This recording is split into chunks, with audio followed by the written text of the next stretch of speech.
Assalamualaikum warahmatullahi wabarakatuh. Waalaikumsalam warahmatullahi wabarakatuh. Bismillahirrahmanirrahim. Alhamdulillahi rabbil alamin. Wassalatu wassalamu ala ashrafil anbiya'i wal mursalin. Sayyidina wa maulana Muhammadin wa ala alihi wa ashabihil mujahidin at-tahirin. Amma ba'du, subhanaka la ilma lana illa ma 'allamtana innaka antal alimul hakim. La haula wa la quwwata illa billahil aliyyil azim. Saudara-saudara kaum muslimin, terutama adik-adik para remaja dan pemuda yang saya cintai.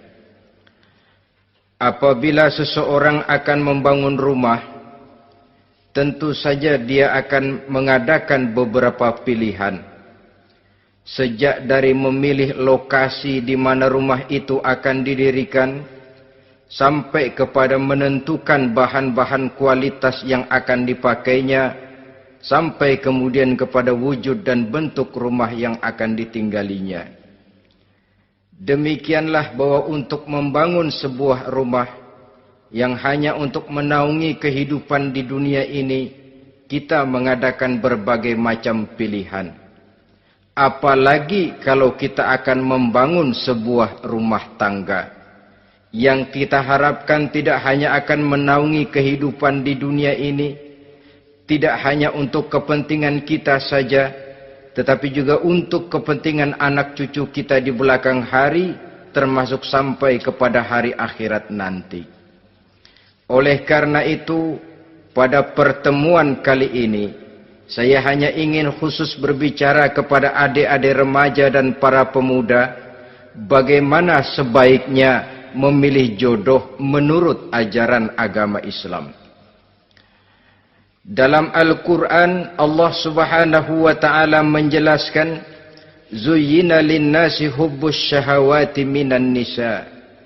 Bahwa manusia, apapun jenisnya, asal dia bernama manusia, dihiasi dengan perasaan cinta kepada perempuan.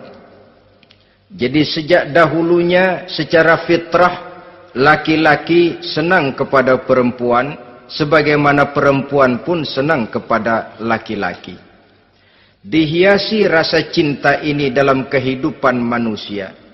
Dan oleh karena adanya rasa cinta, berkembanglah segala macam persoalan.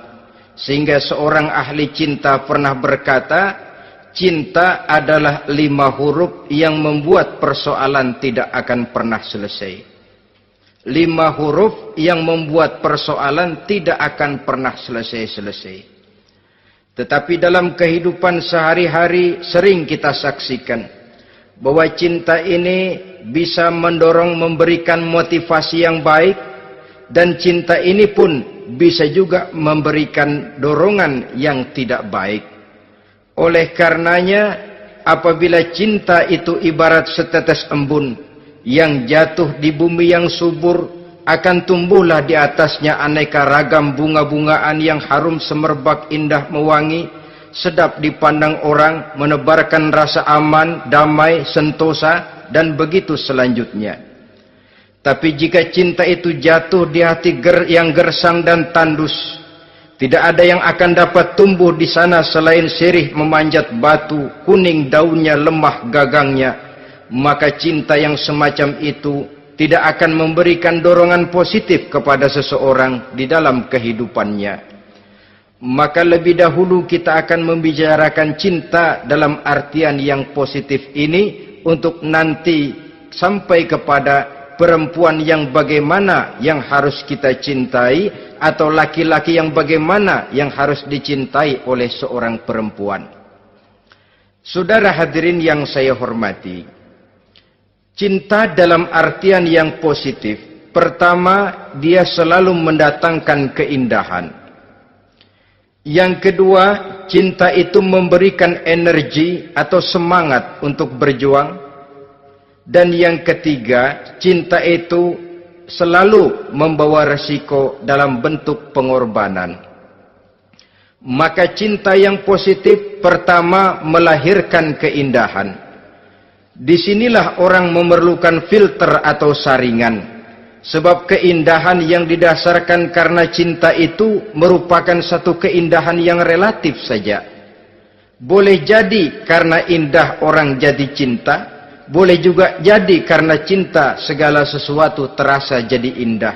Namun bagaimanapun juga, kalau hati sudah diliputi oleh rasa cinta, segalanya akan terasa menjadi indah. Cinta itu adalah keindahan. Yang kedua, cinta itu energi, melahirkan dorongan dan semangat. Yang lemah bisa menjadi kuat, yang takut bisa menjadi berani, yang jauh jadi terasa dekat. Itu semua karena dorongan cinta. Dan dari energi ini lahirlah yang ketiga, bahwa cinta adalah pengorbanan. Sehingga orang berkata, berani bercinta artinya harus berani berkorban. Takut berkorban, jangan bercinta. Kalau cinta ini kita salurkan kepada nilai-nilai agama umpamanya, yang pertama, cinta mendatangkan keindahan. Kita cinta kepada agama, maka apapun yang diperintahkan oleh agama akan terasa menjadi indah. Solat akan terasa menjadi indah. Puasa terasa menjadi indah. Zakat terasa menjadi indah. Jihad pun akan terasa menjadi indah. Persis kalau kita cinta kepada seorang gadis. Jika kita cinta kepada seorang gadis, apanya saja akan kelihatan menjadi indah. Jalannya terasa indah, lenggang-lenggoknya terasa indah, suaranya merdu padahal cemprengnya bukan main. Seluruhnya akan mendatangkan keindahan karena dasarnya sudah cinta. Cinta membawa kepada keindahan. Yang kedua, cinta itu melahirkan energi. Orang yang cinta kepada agama akan lahir tenaga dan semangatnya melaksanakan ibadah, melaksanakan puasa, melaksanakan zakat, melaksanakan solat, melaksanakan haji, bahkan melaksanakan jihad sekalipun. Cinta selamanya menimbulkan energi dan semangat.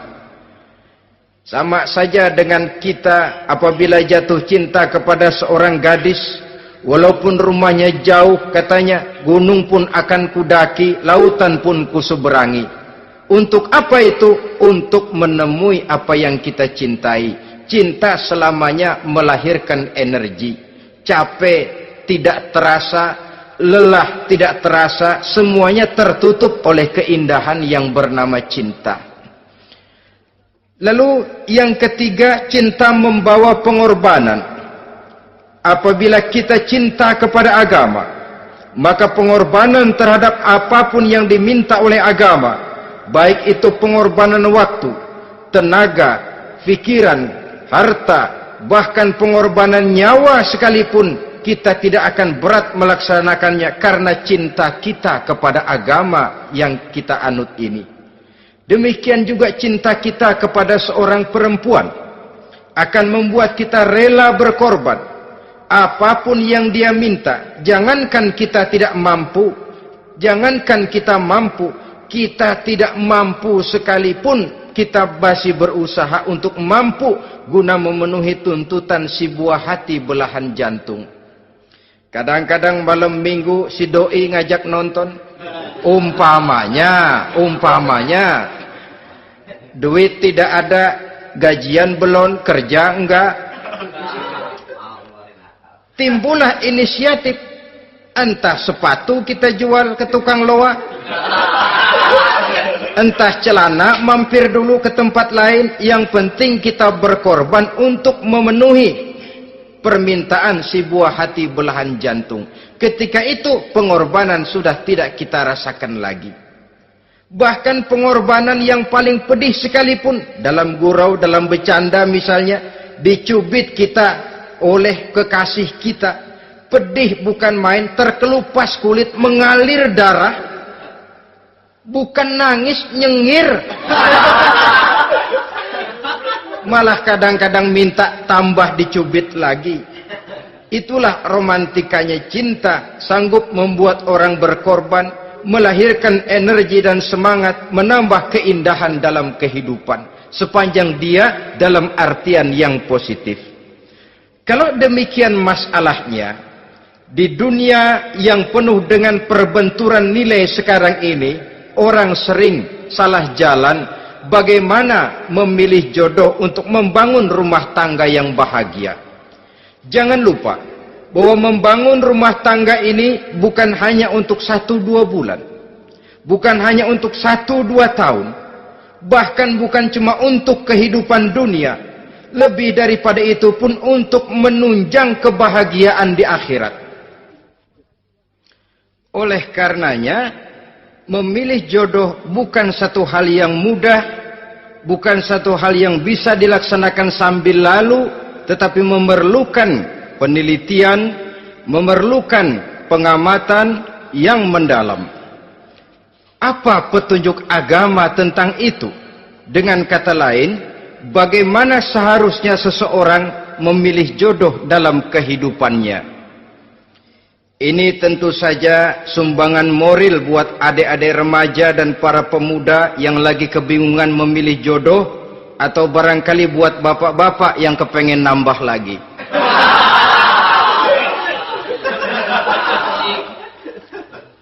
Mohon maaf kepada ibu-ibu, saya tidak menganjurkan, cuma ngajarin. Yang pertama, menurut Nabi, nikahilah perempuan itu karena rupanya, karena hartanya, karena keturunannya, dan karena agamanya. Ada 4 motif utama di sini. Pertama, memilih jodoh, lihatlah rupanya. Lagian siapa yang kepengen dapat jodoh rupanya nggak karu-karuan? Cari rupa yang cantik, indah, dan menawan.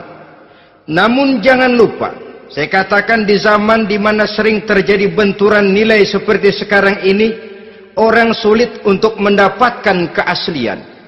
Di mana teknologi sudah sedemikian canggih, di mana ilmu kedokteran sudah sedemikian maju, maka berbagai macam rupa bisa dibentuk dengan apa yang dinamakan operasi plastik misalnya. Yang pesek bisa dibikin mancung, kuping yang kelebaran bisa dibikin sedang, pipi yang kembung sebelah bisa dibikin rata, janggut yang tidak menarik bisa dibikin bak lebah bergantung katanya.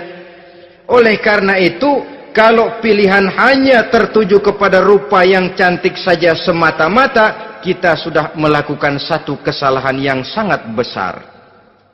Sebab apa?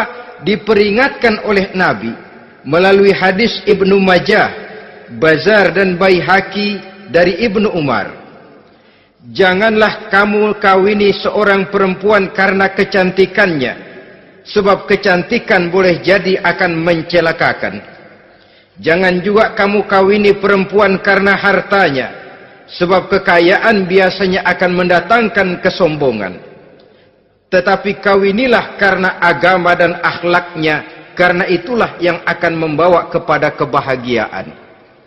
Saudara-saudara kaum muslimin, terutama adik-adik remaja dan para pemuda, dikala usia puber, apalagi mata baru terbuka, awal balik namanya, remaja sering kehilangan filter. Pokoknya asal ngelihat rupa yang sudah lemot, denok, geboy, pikiran pun hanyut, malam terkenang, siang terbayang, tidur tak nyenyak, makan tak enak katanya, selalu terbayang wajah si doi. Dikala itu orang kehilangan pertimbangan bahwa rupa yang cantik kadang-kadang sering menipu. Diriwayatkan oleh Imam Ibnu Abbas, satu hari ketika sedang kumpul dengan para sahabat, lewatlah orang dengan potongan potongan orang kaya. Kelihatan kan, orang kaya sama orang miskin jalannya aja lain kan.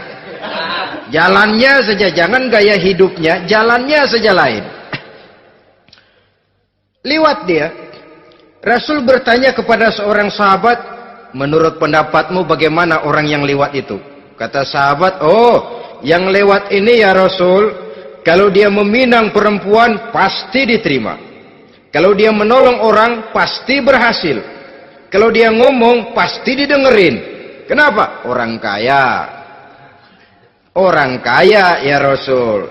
Kalau dia minang, perempuan mana yang kagak bisa menerima kalau dipinang oleh orang kaya, biar mukanya udah belipet kayak dompet tanggung bulan.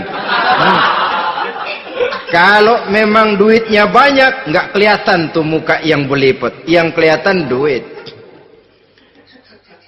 Kalau dia nolong orang, pasti berhasil apa yang dia tolong itu. Kalau dia ngomong, pasti didengerin orang, walaupun omongannya biasa-biasa saja. Kenapa? Orang lihat penampilannya. Sudah, ketika orang itu lewat, beberapa lama kemudian lewat lagi seseorang yang kelihatannya miskin. Rasul tanya lagi, kalau orang ini, bagaimana pendapat kamu? Wah, potongan begini sih Rasul. Kalau dia minang, orang tolak. Siapa yang mau kawin sama kere begini? Kalau dia nolong orang, pasti nggak berhasil. Kalau dia ngomong, kagak bakalan ada yang mau dengerin. Siapa yang mau dengerin orang susah ngomong? Setelah orang itu lewat, apa kata Rasul? Orang yang terakhir, yang lewat ini, yang barusan lewat, jauh lebih baik dari yang pertama yang lewat tadi. Jauh lebih baik. Maksud dari ucapan ini, Rasul sebenarnya mendidik para sahabat jangan tertipu oleh penampilan. Sebab penampilan tidak selamanya mencerminkan keaslian. Apalagi di zaman sekarang, salon di mana-mana bejibun. Alis mata bisa dibikin, pipi bisa dicat. Yang pinggir kuning, yang tengah merah, di sebelah merah ada yang kehitam-hitaman, persis orang kepentok tiang listrik.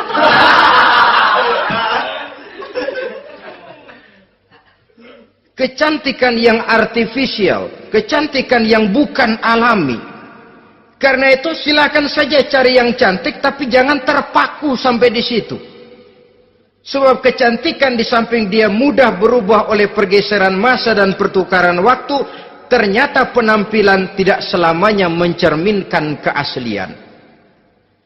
Lain hari seorang sahabat pernah mengadu, "Ya Rasul, ada apa? Inna imraati la turaddu yadul lamis." Ya Rasul, istri saya tidak pernah menolak tangan orang laki yang menjamahnya, mengajak salaman kepadanya. Apa jawab Rasul? Ceraiin aja. Tapi hati saya berat ya Rasul, saya cinta betul sama dia. Ya kalau hatimu berat, jaga dia baik-baik. Nah, dari riwayat ringkas ini kita ambil satu perbandingan. Memang punya istri berwajah cantik itu kadang-kadang si malakama kalau imannya tidak kuat. Si malakama. Kita diemin aja, binal, makan hati, nggak aman, nggak tentram. Jangan-jangan saya berangkat ke kantor, dia ngompreng. Buah si malakama, seperti orang tadi, ya Rasul. Istri saya kelihatannya sebenarnya tidak negatif maksudnya ini, cuma bersalaman, tapi terlalu ngobrol. La turaddu yadul lamis, tidak pernah menolak orang yang ngajak salaman. Ya sekedar salaman. Tapi kan awalnya dari salaman. Kalau sudah salaman kan strum bisa ngederdet dari tangan situ. Kata Rasul sederhana saja. Ya kalau memang begitu ceraiin.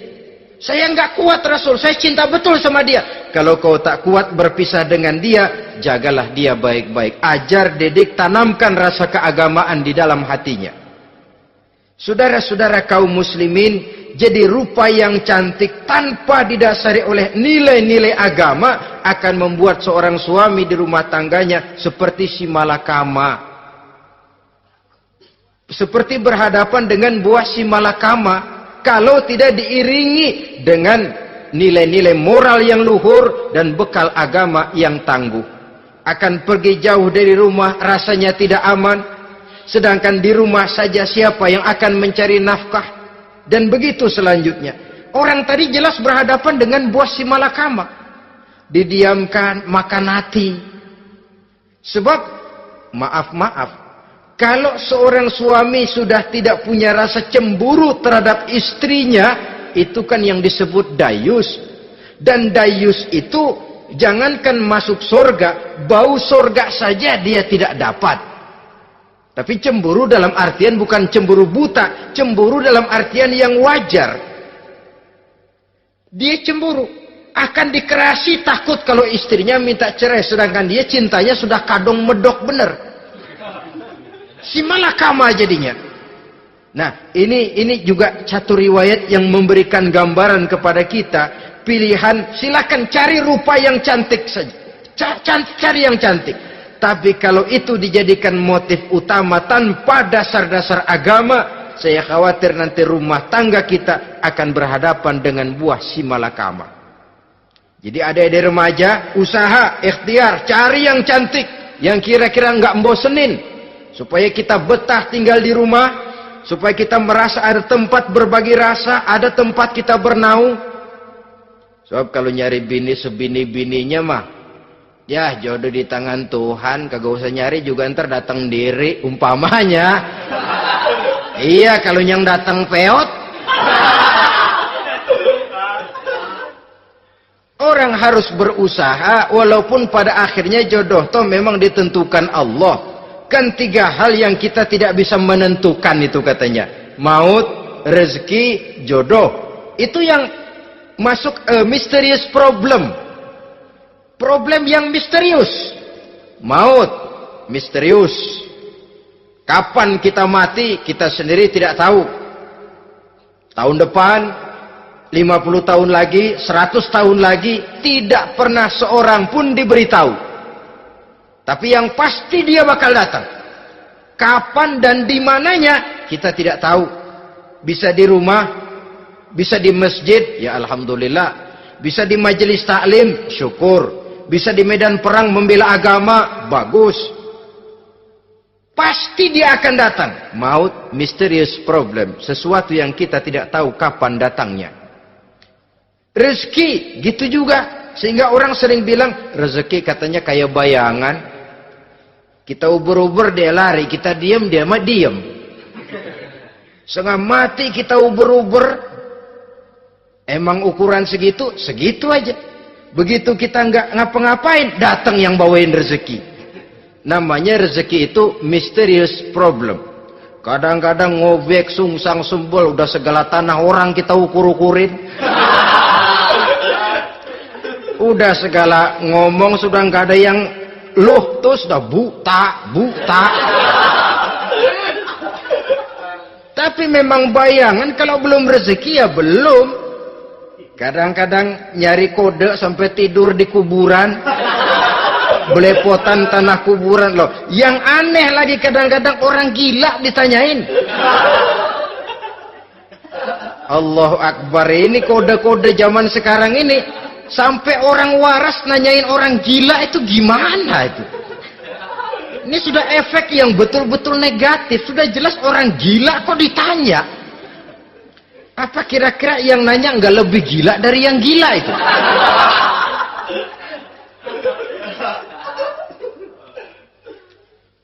Saudara-saudara kaum muslimin, terutama adik-adik remaja dan para pemuda, jadi silakan saja cari rupa yang cantik, karena dia akan jadi tautan hati, buah hati belahan jantung, tempat kita berbagi rasa, tempat kita pulang dan tinggal di rumah tangga kita. Tapi hendaknya kecantikan rupa itu diiringi juga dengan kecantikan budi. Karena itu cari rupa yang cantik. Ini pilihan utama. Yang kedua, kata Nabi, harta, cari yang kaya. Tetapi jangan lupa, jangan dijadikan pilihan utama. Karena kekayaan sering mendatangkan kesombongan.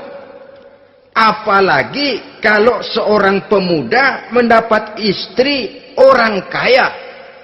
hidupnya dimodali oleh istrinya, maka biasanya wibawanya sebagai seorang suami akan hilang.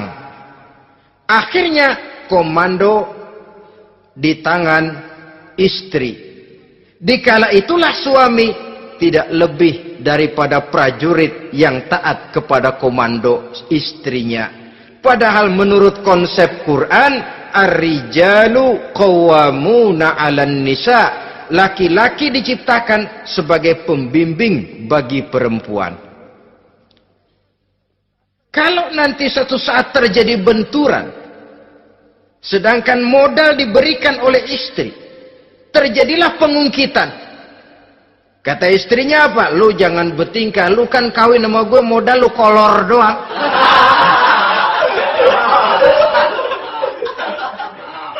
Kalau sekarang bertingkah, silakan keluar rumah.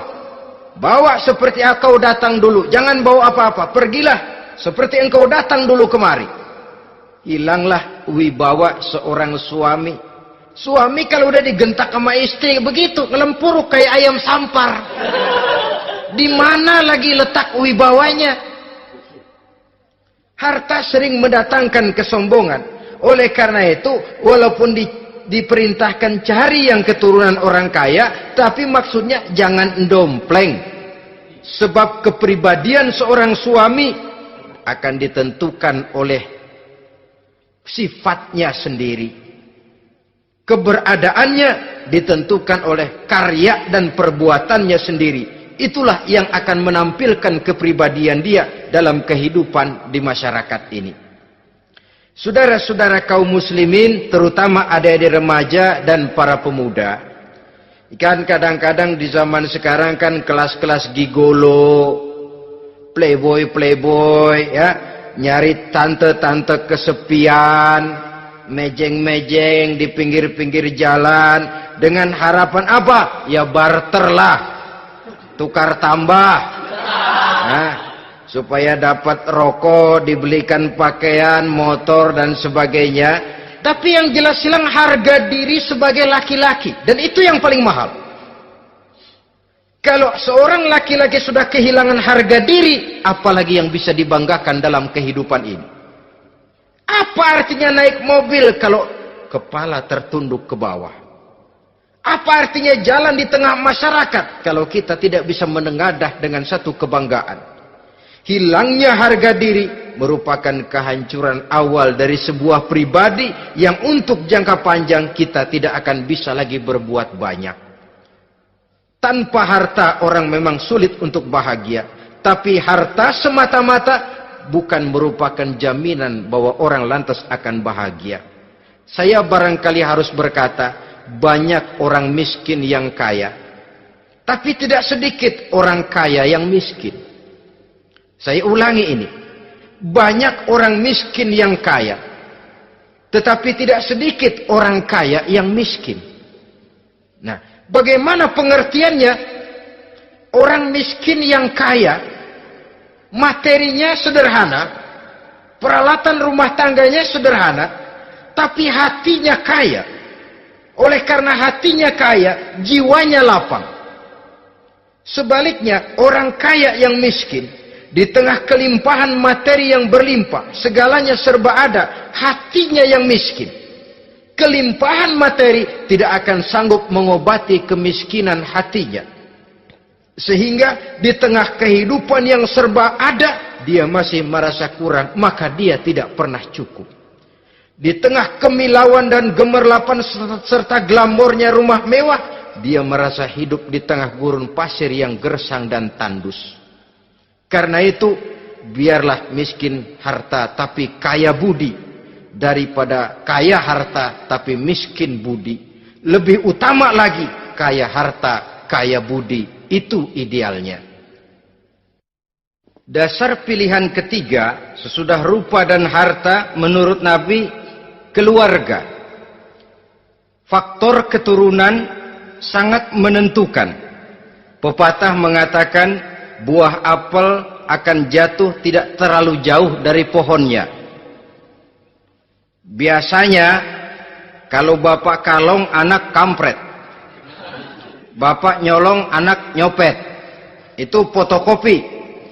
Saudara-saudara, sungguh pun demikian, faktor keluarga bukan merupakan yang paling dominan, karena segalanya memang bergantung kepada hidayah dari Allah Subhanahu wa ta'ala. Kalau hidayah datang, bisa saja anak maling bisa jadi kiai. Kalau hidayah datang, bisa saja anak nabi malah ikut bersama orang-orang kafir. Pada akhirnya orang mau besar atau tidak bukan dengan jalan menyempeng kepada keturunan orang lain, tapi ditentukan oleh kepribadian dirinya sendiri. Tidak bisa kita menjadi besar dengan menyebut kebesaran orang lain.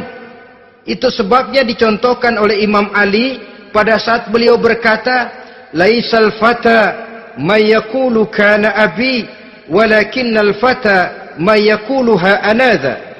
Anak muda yang gentleman adalah anak muda yang berani berkata, "Inilah saya." Bukan anak muda yang membanggakan leluhurnya. Ini kan zaman sekarang ini lagi ngetop-ngetopnya lagu-lagu cengeng katanya dah. Sebenarnya menurut saya bukan cuma lagu cengeng yang jadi masalah. Lagu cengeng cuma satu efek dari sikap yang lebih utama dari itu, yaitu mental cengeng. Kalau mental sudah cengeng, apapun yang kita lakukan akan jadi cengeng. Tidak cuma lagu, kebudayaan yang lahir akan kebudayaan cengeng. Jadi pengusaha cengeng. Jadi pejabat cengeng. Jadi kiai cengeng. Kenapa? Mental cengeng. Di antara mental cengeng itu apa? Mengandalkan fasilitas atasan. Kalau tidak ada fasilitas dari atas, lantas tidak bisa berbuat apa-apa, cengeng. Menjadi besar bukan karena karier pribadi, tapi karena nasib katrolan. Itu pun termasuk mental cengeng. Sedikit gagal, bagaimana sedikit jalan buntu, sedikit deadlock, lu ngapain lu melulu? Saudara hadirin yang saya hormati, jadi lebih penting dari sekedar lagu-lagu cengeng, saya malah lebih suka bicara mental cengeng ini. Mental yang cepat putus asa. Mental yang tidak mau mengeluarkan usaha maksimal. Mental yang hanya mengandalkan fasilitas. Sedangkan pribadinya tidak lebih daripada pribadi sumuhun dawuh, pribadi kulon nuwun, pribadiku maha juragan wae, pribadi oke bos, pribadi asal bapak senang.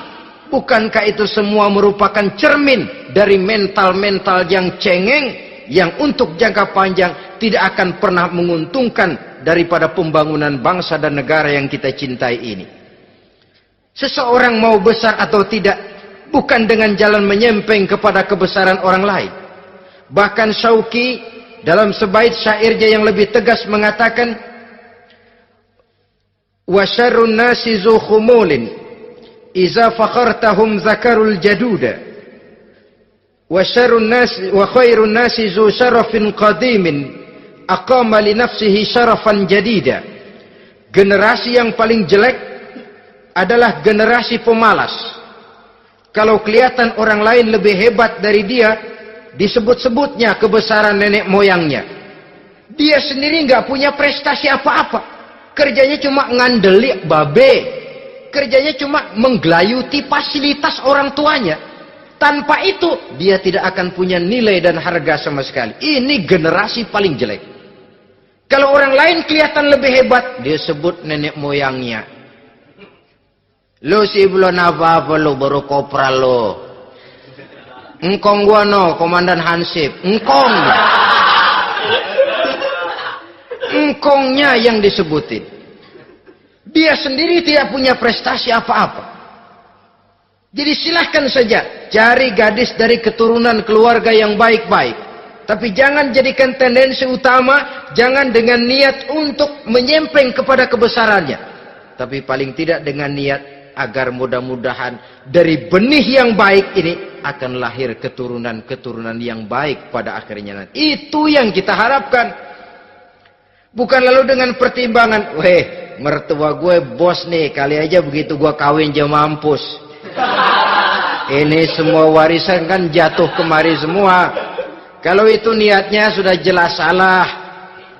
Kita mencari perempuan dengan keturunan-keturunan yang baik dengan berharap agar anak-anak kita nanti yang akan merupakan benih cucunya akan melahirkan kebaikan-kebaikan seperti leluhurnya dulu.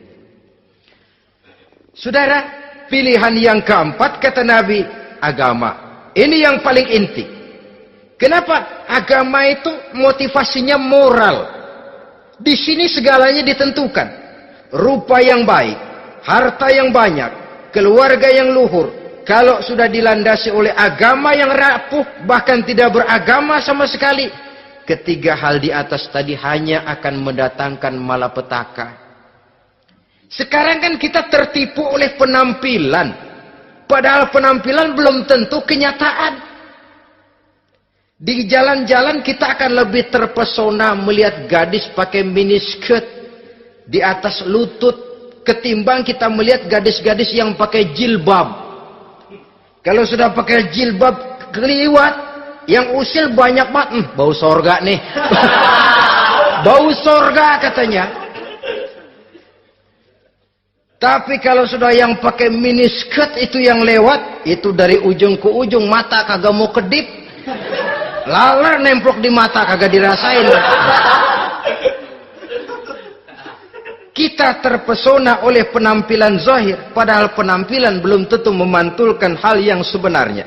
Tapi memang itulah watak manusia. Watak manusia, saya katakan manusia tanpa kecuali. Tetapi bergantung kepada pemikiran jangka pendek atau jangka panjang. Kalau jangka panjang yang kita pikirkan, ya tentu kita tidak akan mudah terpesona oleh hal yang zahir. Sampai-sampai Quran sendiri mengatakan budak yang hitam legam tapi beriman itu lebih baik daripada orang-orang musyrik walaupun cantik, denok, lemot, geboy. Ada lagi nggak bahasa yang lebih dari itu? Cantik, denok, lemot, geboy, bahenol, nerkom, tapi kafir masih lebih baik budak yang hitam legam sekalipun. Kalau dia beriman. Kenapa? Rumah tangga untuk jangka panjang. Sebab itu Islam tidak membolehkan kawin campuran dengan lain agama. Walaupun ada ayat yang mengatakan boleh kawin dengan ahlul kitab, tapi sebagian mufassir menjelaskan bolehnya kawin dengan ahlul kitab itu dalam kondisi darurat. Dalam kondisi normal tidak bisa. Kenapa? Kalau sudah berlainan agama, akan terjadi kerancuan rumah tangga untuk jangka panjang. Bagaimana membina dalam keharmonisan di rumah tangga? Bagaimana nasib anak-anak nanti? Kadang-kadang ada keluarga, kami sih keluarga modern. Anak-anak kami berikan kebebasan untuk milih agama apa saja. Bapaknya Islam, istrinya Kristen, anaknya ada yang Hindu, Buddha. Bagus nih, keluarga pecel namanya. Bagaimana keluarga modern bisa seperti itu? Padahal seorang suami bertanggung jawab di hadapan Allah. Dia akan ditanya tentang istrinya. Dia akan dimintakan pertanggungan jawab tentang anak-anaknya.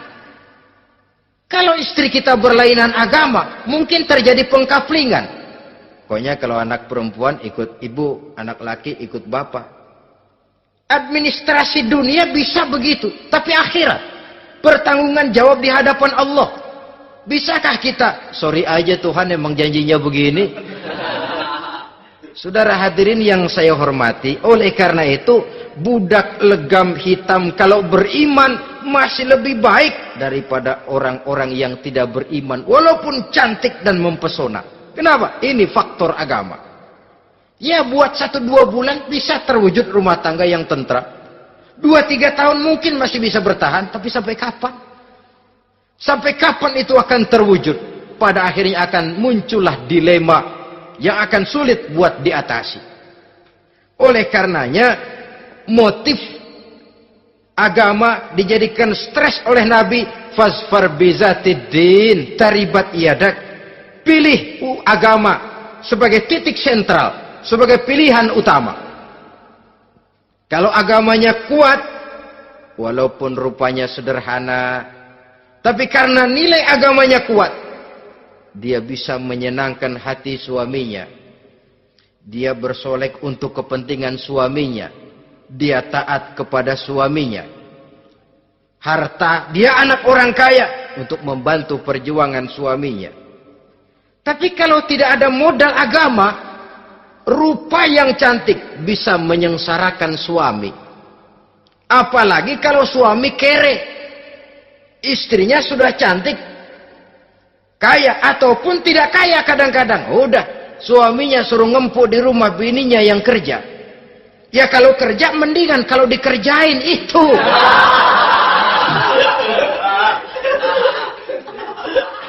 Itu yang repot. Saudara hadirin yang saya hormati, dan ini bukan satu dua kasus. Alangkah malangnya kalau sudah terkena hal seperti itu. Akhirnya seperti pengaduan sahabat kepada Rasul tadi. Mau diceraiin, cinta saya udah medok benar Rasul. Enggak diceraiin, hati saya ngebet, pegel. Si malakama akhirnya. Jadi oleh karenanya agama. Kalau dia cantik, walaupun miskin, agamanya kuat, dia bisa memelihara kehormatan diri. Dia kaya, agamanya kuat, hartanya disalurkan di jalan Allah. Karena itu, agama jadikan pilihan utama.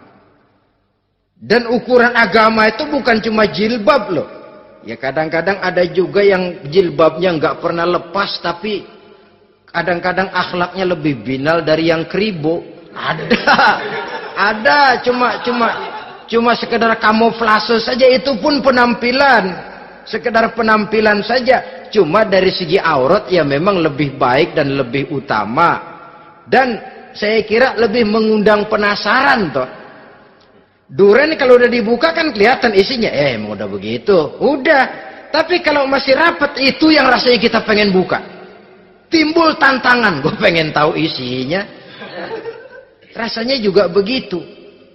Sama saja dengan baju, kalau dibungkus rapat di plastik, ditaruh di etalase, adanya di toko mau serba ada, tahu kita barang mahal nih. Biar punya duit, kita mau nawar ragu-ragu, takut nggak cukup. Tapi kalau barang sudah dibuka di jalanan, diobral di pinggir jalan, murahan, 1.003 masih dicampur odol. Yang begitu sih biar nggak punya duit, kita berani banget tanya, nawar, megang lagi nyemek. Berat duit nih bang. Kenapa? Barang sudah terbuka. Jadi saudara-saudara, syukur kalau keempat-empatnya ini jodoh terkumpul dalam jodoh yang saudara cari. Sudah rupanya cantik, kaya, keturunan orang baik-baik, agamanya kuat. Nah, surga dunia tuh. Yang begitu cari. Kalau ada yang begitu, saya juga mau nambahin satu lagi.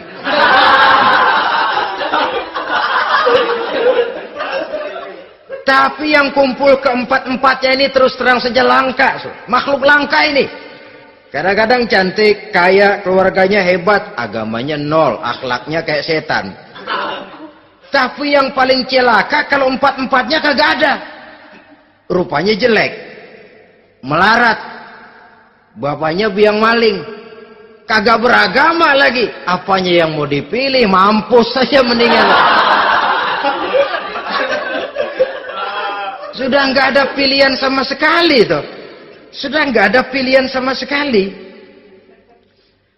Saudara hadirin yang saya hormati, terutama adik-adik remaja. Nah, lalu apa motivasi agama dalam pembinaan ini apa? Agama ini kan memberikan contoh bahwa perempuan yang baik itu, yang kita ingin jadikan dia sebagai ideal dalam pencarian jodoh, tandanya 3. Iza ra'aitaha saratka, kata Nabi. Kalau dipandang, dia bisa menggembirakan kamu. Kan ini yang penting buat seorang suami. Kalau saudara nanti jadi suami, punya istri yang jadi partner setia mendampingi suaminya. Kalau dilihat nggak bosenin. Kenapa? Dia berdandan untuk nyenangin hati suaminya. Nggak bosenin. Kan kadang-kadang ada bini kalau kita pulang demok aja fotonya.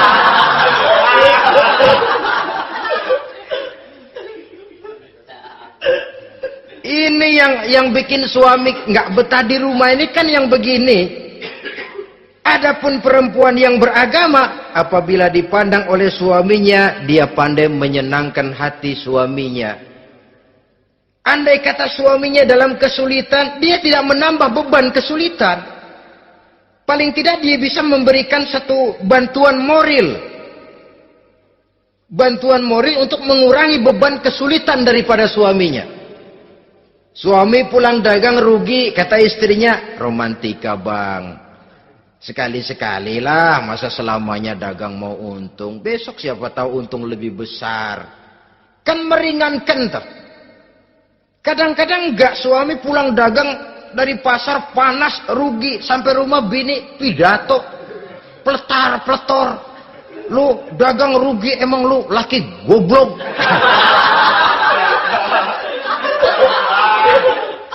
Sudahlah di pasar rugi, di rumah digoblok-goblokin. Ini nanti kena penyakit broken home yang begini ini. Padahal kesuksesan di kantor, kesuksesan di pasar, kesuksesan di medan tugas selalu dimulai dari kesuksesan dan ketenangan dari rumah tangga. Dia berhias untuk kepentingan suaminya, tidak terlalu berlebihan, dan suaminya pun pandai menghargai istrinya dengan kata-kata yang menimbulkan gairah dan semangat. Oleh istrinya bersorak, ah kamu makin cantik saja. Jangan juga kadang-kadang suami ketus. Ngelihat dasu pulang kantor, lihat suaminya, istrinya dandan rapi, tumben lu mau bekasin apa? Mau bekasin katanya.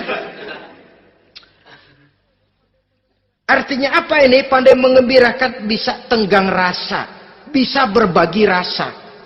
Sehingga suami merasa ada tempat dia bertukar pikiran, ada tempat dia membicarakan persoalan.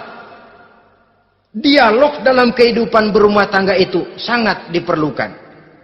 Iza ra'aitaha sarratka, kalau dipandang dia sanggup mengembirakan kamu.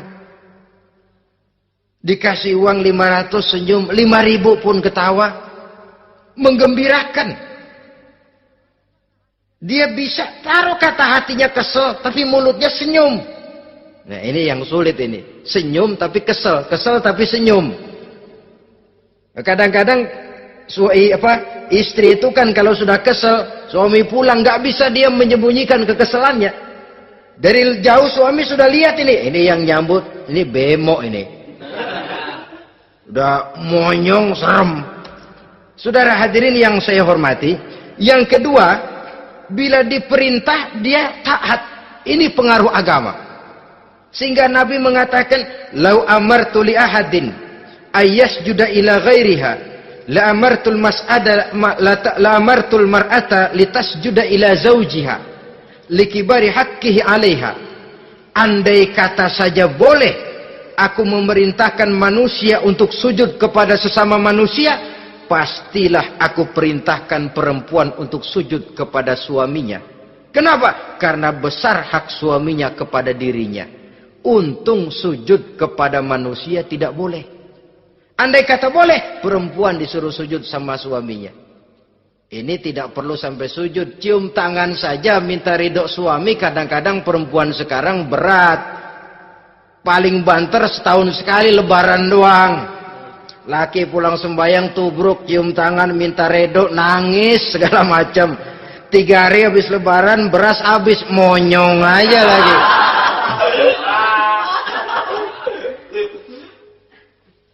Saudara hadirin yang saya hormati, yang ketiga, akibat pengaruh agama, dia sanggup memelihara kehormatan diri dan sanggup menjaga harta suaminya. Memelihara kehormatan diri baik pada saat suaminya di rumah atau pada saat suaminya tidak ada di rumah.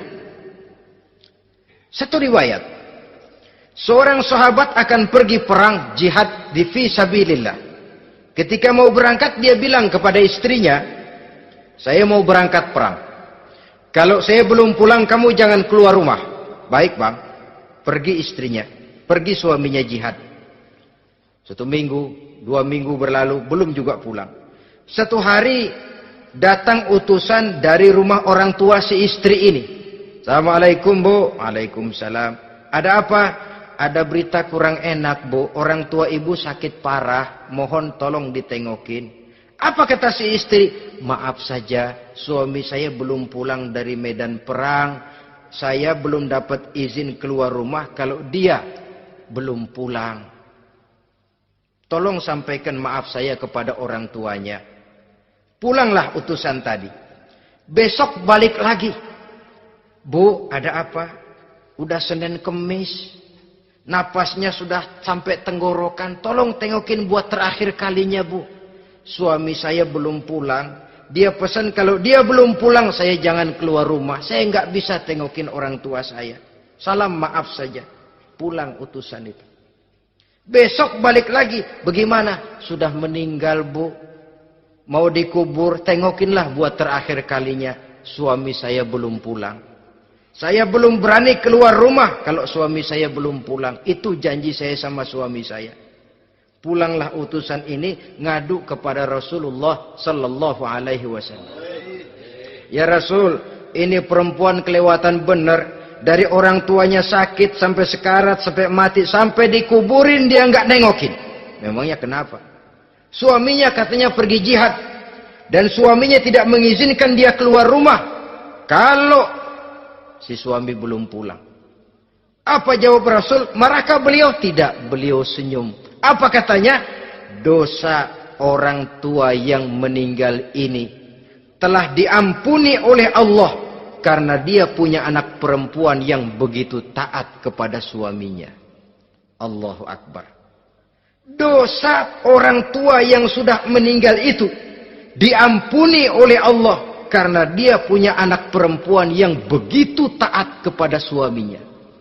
Ketaatannya kepada suaminya menyebabkan dosa orang tuanya diampuni oleh Allah Subhanahu wa taala. Suami pergi jihad, orang tua sakit keras, tidak berani dia keluar rumah. Itu tandanya bisa menjaga kehormatan diri. Kalaupun satu saat suaminya manggil, bu, tolong ambilin uang di dompet. Dompetnya dibawa, bang, ambil saja sendirilah, nanti salah ambil lagi saya. Kadang-kadang enggak, suaminya pergi mandi, dompet berantakan. Saudara hadirin yang saya hormati, ini motivasi agama. Jadi kecantikan zahir yang diimbangi dengan kecantikan batin oleh karena pengaruh agama tadi. Kalau sudah kemari, orang tidak perlu mikir-mikir operasi plastik, bikin yang pesek jadi mancung supaya orang tertarik, bikin belakang yang kurus jadi menarik. Tidak. Orang tidak perlu lagi pakai susuk-susukan, dipasang di bibir supaya kalau senyum orang gempor, supaya kalau ngomong orang percaya, dipakai di kuping supaya macam-macam. Tidak perlu lagi pakai jompa-jampe, pelet-peletan supaya kalau diludahin orang ngikut. Nggak perlu lagi. Kenapa? Cinta itu nature, sesuatu yang alamiah, yang tidak bisa dipaksakan. Dia kudrati, karunia dari Allah. Tidak bisa cinta dipaksakan. Kalaupun bisa, dengan ilmu pelet, oh saudara bisa membuat orang jatuh cinta, ya 2-3 hari, 4-50 hari. Kesananya apa yang akan terjadi? Kelanggengan tidak akan pernah terwujudkan. Kenapa? Keterpaksaan yang akan timbul. Dalam kondisi semacam itu, rumah tangga tidak akan mengalami ketenangan dan ketentraman. Jadi biarkan cinta berjalan secara alamiah, karena dia memang alamiah. Saudara-saudara, nah sekarang kalau sudah ketemu nih, yang 4 tadi, rupa cantik, keturunan boleh, kaya lumayan, agama kuat. Apa yang harus kita cari? Apa yang harus kita lakukan? Apa pakai pepatah anak sekarang? Aku lihat, aku pikat, aku dapat, aku sikat, aku minggat. Bangsat.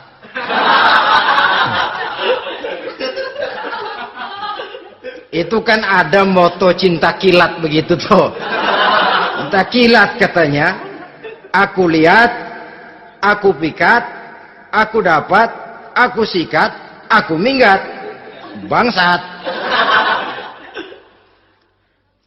Atau kita harus hanyut dalam arus free love, free sex, summon liven, eksperimen dulu? Tidak. Islam mengajurkan kalau memang seret, nah ini rasanya ini nih, mantap gue nih. Apa yang diajarkan oleh Islam selanjutnya? Meminang, saudara-saudara. Meminang adalah langkah awal untuk mengikat tali pernikahan. Diizinkan meminang, dan di dalam meminang pun diizinkan untuk melihat. Cuma kalau boleh, ya syaratnya itu waktu melihat itu jangan sampai ketahuan si perempuan yang akan kita pinang itu. Untuk apa kita meminang? Pertama untuk yakin bahwa perempuan yang kita inginkan ini sudah kumpul syaratnya itu, tidak ada cacatnya. Yang kedua, untuk memperkuat tekad hidup berumah tangga, diperlukan meminang. Adapun adat itu berbeda. Tapi bahwa konsep meminang itu dalam Islam ada, itu jelas.